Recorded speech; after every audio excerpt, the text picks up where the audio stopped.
Otherwise, I would wait.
Distinguished guests, please silence your cell phones and take your seats.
So far up there.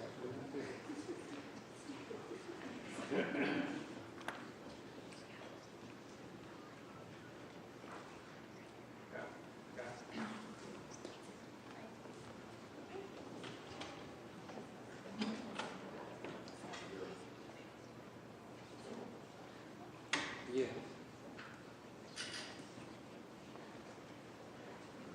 And Charles President Biden has been told by Republicans in the House that he needs to give them some more specifics about how he would spend a fresh $61+ billion for Ukraine. But those specifics kind of hard to come by in the Oval Office earlier.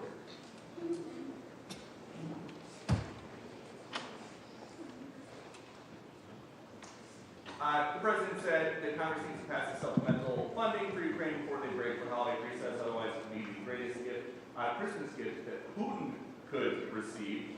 U.S. funding so far, though, has led to a stalemate, but Zelensky does say that he thinks Ukrainian forces, with the help of U.S. funding, have been starting to chip away recently at the Russian military.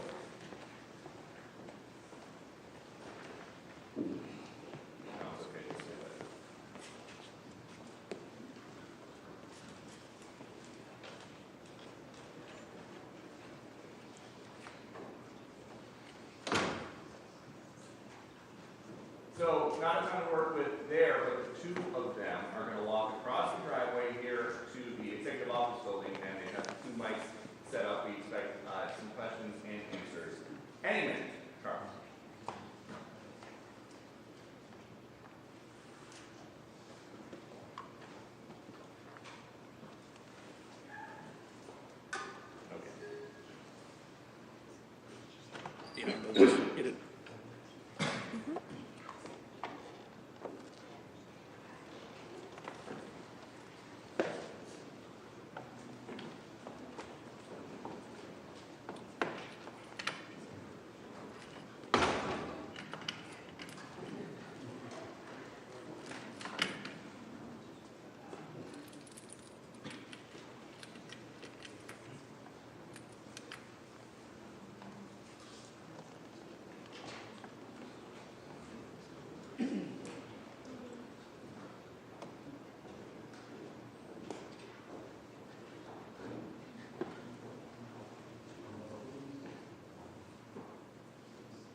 Took that one away. Huh? Might work it in.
Distinguished guests, please silence your cell phones and take your seats. This is your 2-minute warning.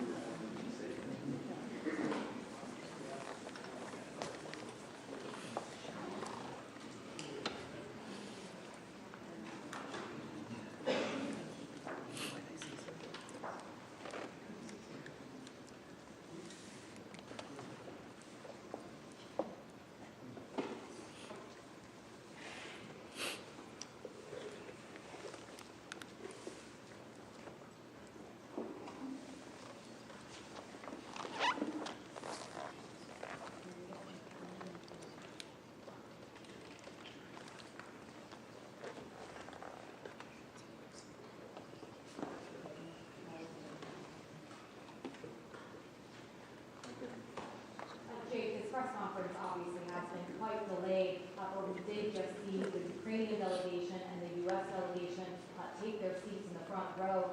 Secretary Blinken, Secretary Austin, other senior officials are now in the room, so we should be seeing President Biden and President Zelensky enter the room any moment now. I think White House officials and U.S. officials have made the point that this visit is about so much more than the issue of U.S. funding for Ukraine, which clearly on Capitol Hill right now stands at an impasse.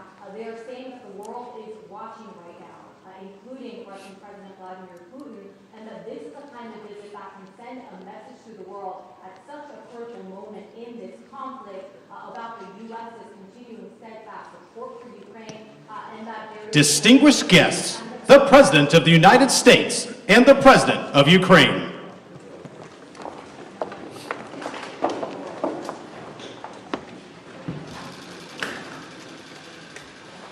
Please, have a seat. President Zelensky, it's an honor to welcome you back to the White House. When President Putin launched his brutal total invasion of Ukraine in February of 2022, and Russian tanks rolled over the border toward Kyiv, there were those who thought Ukraine wouldn't survive for a month. So no one should forget that for you to be here today, again today, nearly 2 years later, and for Ukraine to stand strong and free is an enormous victory already. Putin has failed in his effort to subjugate Ukraine. The brave people of Ukraine have defied Putin's will at every turn, backed by the strong and unwavering support of the United States and our allies and partners in more than 50 nations in Europe and the Indo-Pacific. And Ukraine will emerge from this war proud, free, and firmly rooted in the West unless we walk away.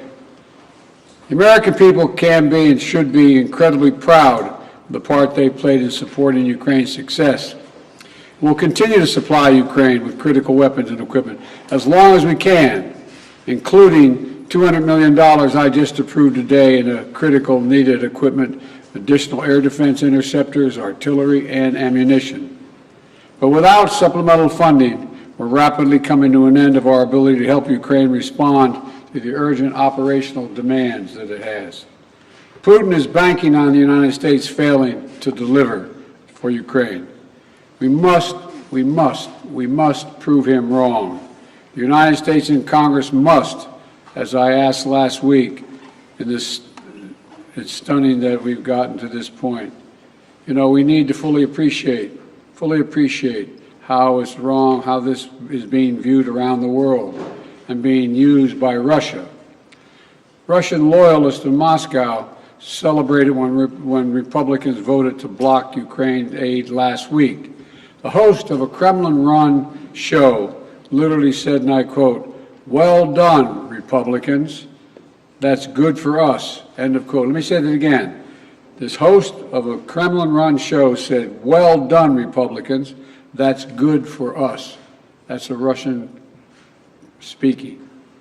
If you're being celebrated by Russian propagandists, it might be time to rethink what you're doing. History will judge harshly those who turn their back on freedom's cause.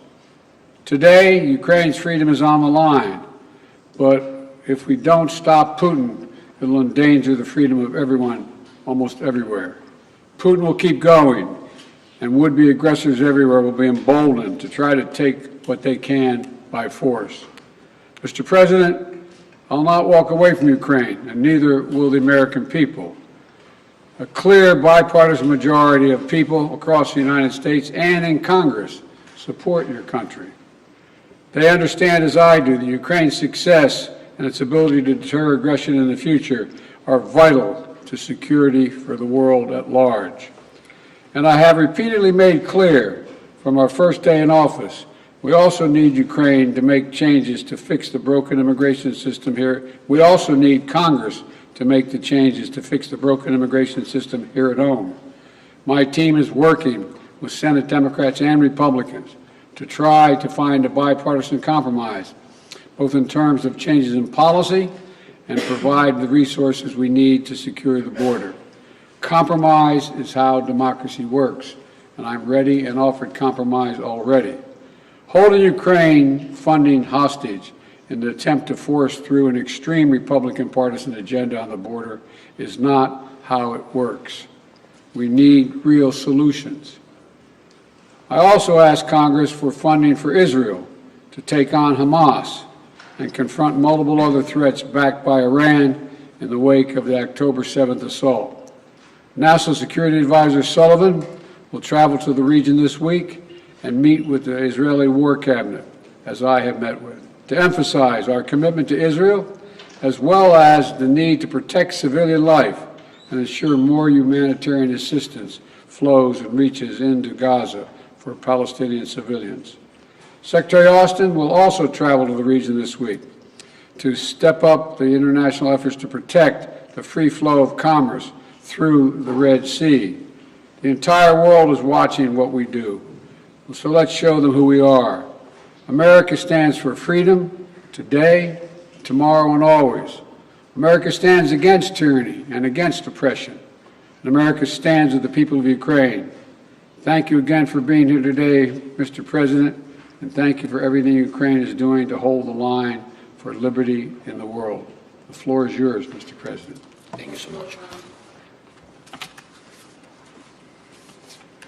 Thank you very much, Mr. President, dear journalists. I'm glad to be here and personally thank you and tell you how Ukraine values what we've achieved together, defending life and freedom. In Ukraine, we are fighting for our country and freedom, and also in Europe, we say for our freedom and yours. And this motto resonates not only in our country, not only in our hearts, not only in Ukraine, but also in Poland and Baltic states, Moldova and others. When freedom is strong in one country, it is strong everywhere. When it burns in one soul, it presents its merits to others. Ukrainians have twice led revolutions this century, defending freedom. For nearly 2 years, we have been in a full-scale war, the biggest since World War II, fighting for freedom. We stand firm, no matter what Putin tries. He hasn't won any victories. Thanks to Ukraine's success in defense, other European nations are safe from the Russian aggression, unlike in the past. Ukraine can now tackle the Russian dictatorship, so our children and other nations won't have to shed their blood and sacrifice lives defending against Russian aggression. We've already made significant progress. We've shown that our courage and partnership are stronger than any Russian hostility. And we've freed 50% of the territories Russia occupied after February 24th. And we won the Black Sea and are reviving our economy. Thanks to maritime exports, Ukraine's 5% economic growth this year proves our effective partnership. And we've shown no Russian missiles can overthrow the powerful American Patriot systems. Thank you very much. And even during war, we are reforming our country and strengthening our institutions. Today, President Biden and I discussed how to increase our strength for next year. First, air defense and destroying Russian logistics on Ukraine's land. Mr. President, thank you very much for your supporting us. And in these areas, like our victory in the Black Sea, we aim to win the air battle, crushing Russian air dominance. This will intensify our ground advantages in 2024 with our control of the skies. Who controls the skies controls the war's duration. And today I would like to thank, of course, for yet another significant defense package with our defenders value very much. Second, yesterday I met with American defense company leaders. They advised us on how to make our defense industries work faster and more effectively. Thank you, President Biden, for this important initiative. We started with you.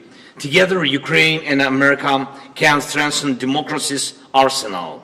And this is vital for other free nations and the US, as it involves your companies, technologies, and technology advancement and job creation.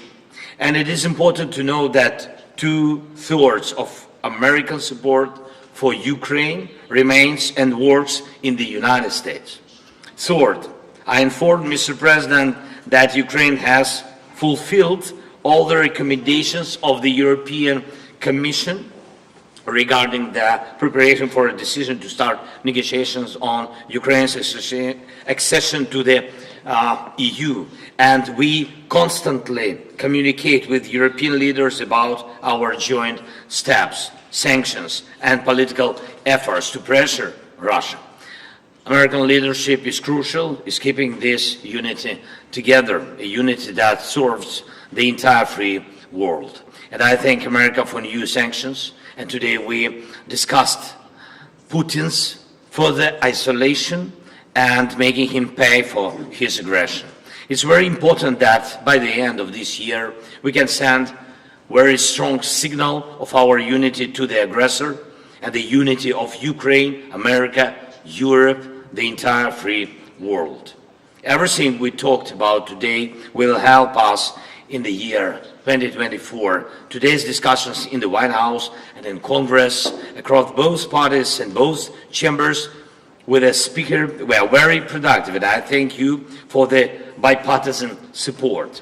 As we approach Christmas, on behalf of all our Ukrainian families separated by war and all sons and daughters on the front, Ukraine's greatest wish is to near this war's victorious end. No one but Putin wants a prolonged war. We dream of a Christmas in a peacetime, of course, and we are working to turn our battlefield success into peace. And we are heading there together with you, and thanks, of course, to your support. Thank you very much, Mr. President. Thank you, America. Slava Ukraine. Thank you. Look, we're going to alternate asking questions. We're going to ask a total of, each ask 2 questions. And I will ask the first question. I will recognize the first question asker. I'll ask a question, Joel, too. But Danny Kemp. Thank you, Mr. President. For President Biden, Ukraine's counter-offensive has stalled in recent months. Congress is blocking aid, and Vladimir Putin appears ready to just wait things out. So what is the strategy for the US and Ukraine next year to try and turn this around? And if that fails, at what point do you say to Ukraine, as a friend, that it is perhaps time to start looking at peace talks? And for President Zelensky, welcome back to Washington. Can I ask you, did you hear what you wanted to hear from Congress and from President Biden? Or are you indeed more worried than when you got here? Thank you very much. Well, let me answer the question first. Let's put this in perspective. Remember how far Ukraine has come. Russia has failed thus far in trying to erase Ukraine from the map and subsume it into Russia. Ukraine has taken back more than 50% of its territory seized since February of 22, and it's pushed back the Russian Navy so Ukraine can export grain and steel to the world through the Black Sea. And thanks to the incredible courage of the Ukrainian people and the bipartisan support from our Congress, but it's not just American support. There are more than 50 countries helping Ukraine with military, economic, and humanitarian assistance. 50. The burden sharing, the U.S. has put up $75 billion, and our allies and partners have put up $100 billion. And more than 90% of our security assistance to Ukraine is being spent in the United States to provide weapons for Ukraine and replenish our stockpiles and build our industrial base. We need to ensure Putin continues to fail in Ukraine and Ukraine to succeed. And the best way for that to do that is to pass the supplemental. Yeah. Can I answer in Ukrainian, please?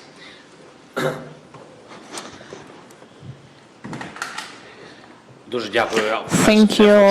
First of all, I would like to add to the words of Mr. President Biden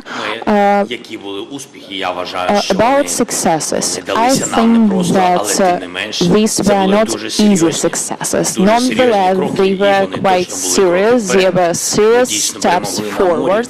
Indeed, we gained victory on the sea. We destroyed ships of the Russian Federation. We threw the remnants of their fleet to Russian territorial waters. Yeah, they have something in the Black Sea, in the vicinity of our temporarily occupied Crimea, but we are going to proceed this activity. Our guys destroyed 20,000 of Wagner mercenaries. These are serious terrorists who were massing everywhere on African continent, in Syria, in Ukraine. There were a lot of mass. And nucleus of this terroristic organization is not existing anymore. Yes, we had a lot of problems, but nonetheless we were able to do this. Moreover, Russia were not able to seize any part of our territory, any village, any town. I'm not talking about large cities, and we are going to proceed with this. It is good without saying that we have objective, we have clear plan, but if you allow me, I am not able to tell you in public on the details of 2024 operations.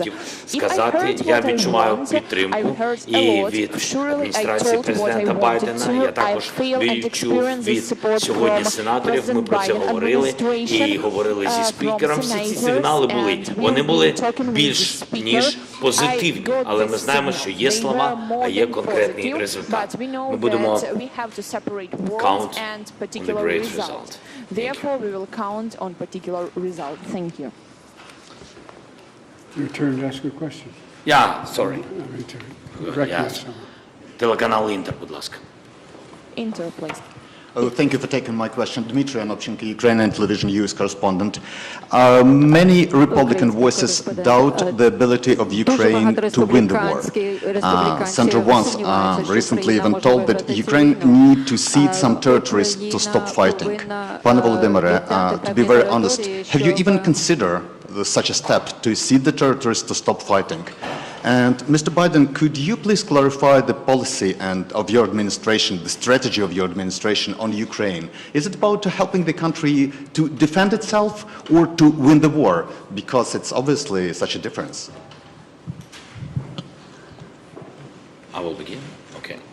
Ваше запитання до мене, чи готові ми віддати території, я так розумію? Your question is, if we are ready to give up our territories?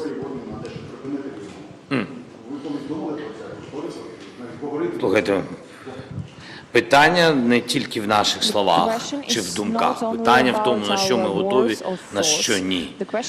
Як може Україна просто віддати свої території? Тобто це абсолютно божевілля.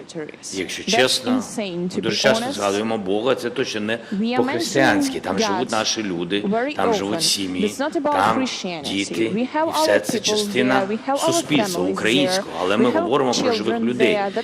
Їх над ними знущаються, їх гвалтують, їх вбивали. І ми це прекрасно знаємо. І тим голосам, які пропонують віддати наші території, як віддати своїх людей, питання ж не тільки в землі, питання в живих людях, в їх судьбах, в історіях їх, питання в цих сім'ях і в дітях, віддати територію, віддати дітей. Ну нехай ті голоси, я не знаю, хто про це говорить, у мене до них одне питання, чи готові вони віддати своїх дітей в руки терористам? Думаю, що ні.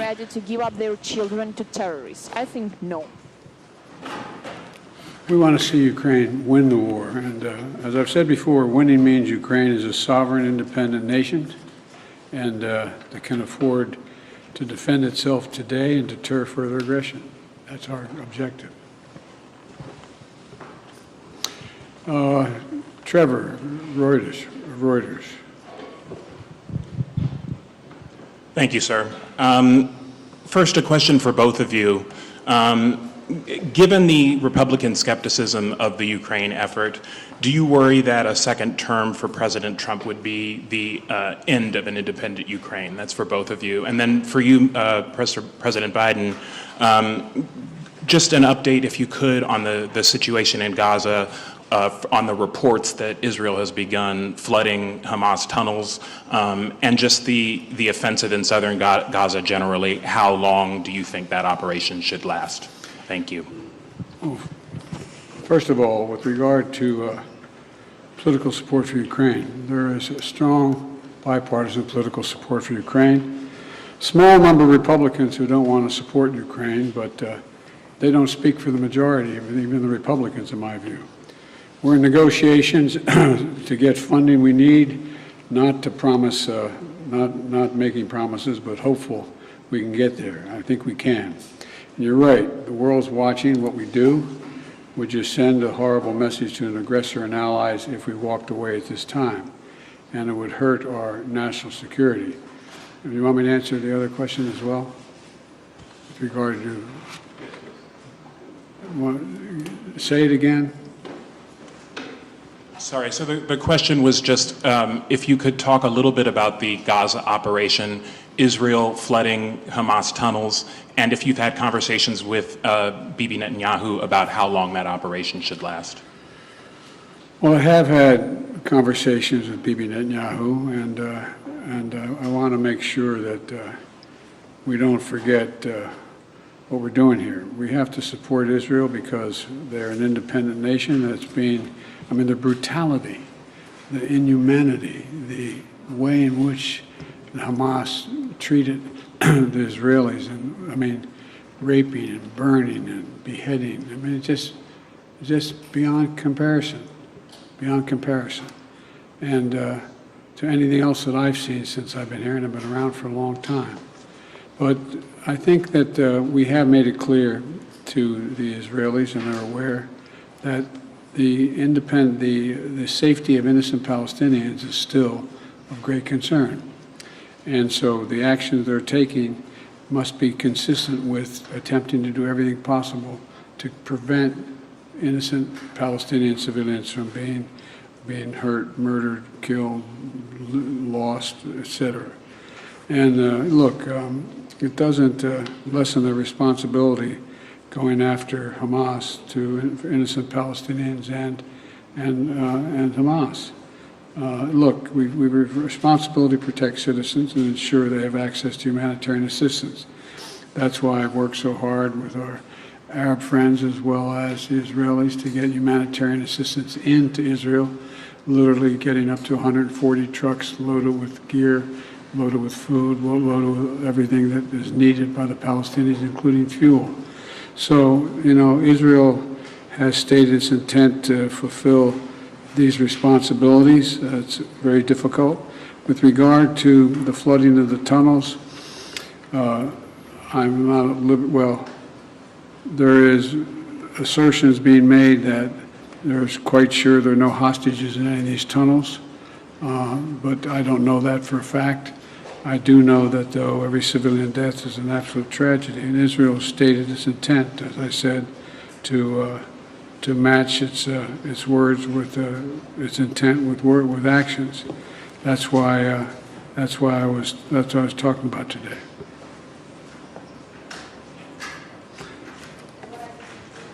Question 3. I guess I asked that. No, I just asked that. It's your My turn. turn. Your turn. Якщо відповідаючи на ваше запитання, So, дуже addressing швидко, your я question сьогодні very дуже багато quickly, говорив з I've представниками been talking a lot with обох партій, representatives of both і parties. демократи, і республіканці Both запевнили Democrats нас and в повній Republicans підтримці. proved Вже ж подивимось, але до цього ми завжди вірили у підтримку нашого стратегічного партнера Сполучених Штатів і будемо вважати, що так воно все і продовжиться. І Україна не залишиться наодинці просто проти такого автократичного терориста, як Російська Федерація. Укрінформ. Так, будь ласка. Thank you so much. My name is Yaroslav Dovopol, Ukrinform News Agency, Ukraine. Next summer, the United States will host an anniversary NATO summit in Washington, D.C., which raises a lot of hope, especially for Ukraine. President Zelensky, what does the Ukrainian side expect from this summit? And do you hope to hear direct invitation for Ukraine to join the alliance? And President Biden, under what conditions is the United States ready to support the initiative of inviting Ukraine to be member of NATO? Thank you.